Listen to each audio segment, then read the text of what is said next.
Good afternoon everyone. Welcome to Bicolana Longga YouTube Alam ko channel. set na ni ang Ngayon nila po ay dyan. kakain tayo sa Alam ko set Master ang Chua. kakain. Pala may duha nga sudan. This is my first time to eat here. Chua. Ito sa isang YouTuber dito sa Iloilo. At ngayon ay susubukan natin chua. Ang budget namin ay 500 pesos. Dapat meron na itong take-out para sa aking Chua, po, chua. babalik lang tayo.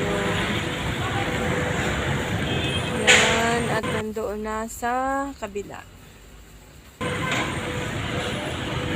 Chua Master. Dito na po ang aray. Jaran. Jaran, ito na chua.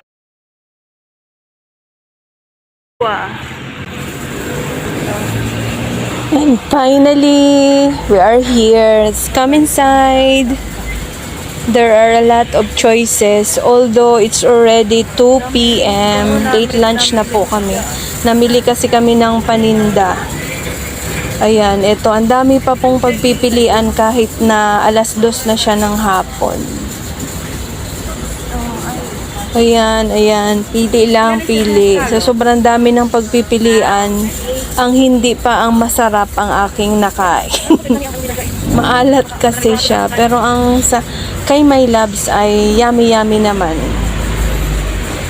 Mura lang siya. Ito, 2 ulam, 1 kanin, 80 pesos lang po. Tapos meron ding libreng tubig. Itong dumplings, masarap. Ang sarap. At nag-take out din ako niyan.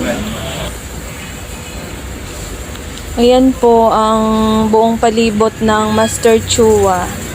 Malapad ang kanilang lugar.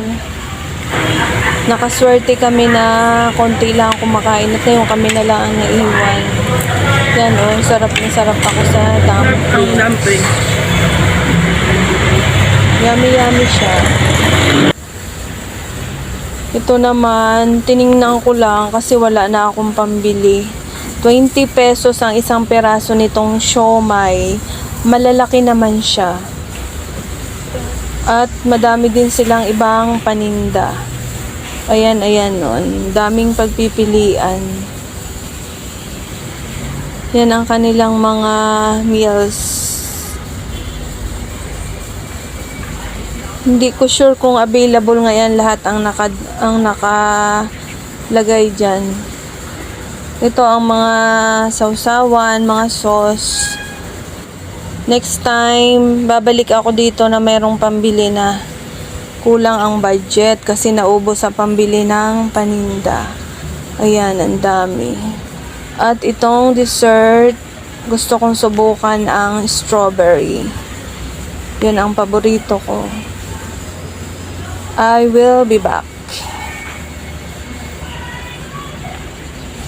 Ayan, ito. Ayan po ang kanilang mga matamis pang desserts. Meron ding mga milk tea.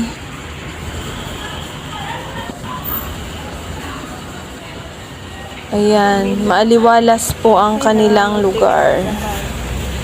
And ito na ang ating take out at uwian time.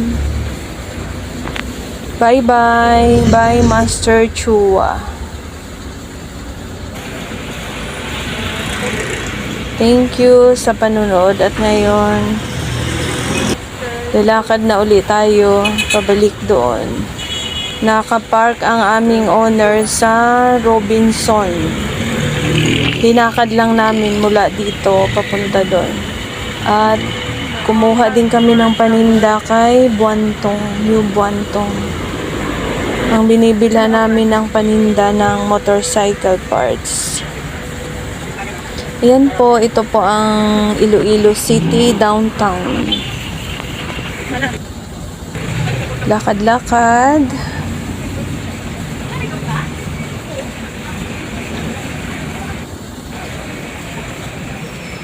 Mercy.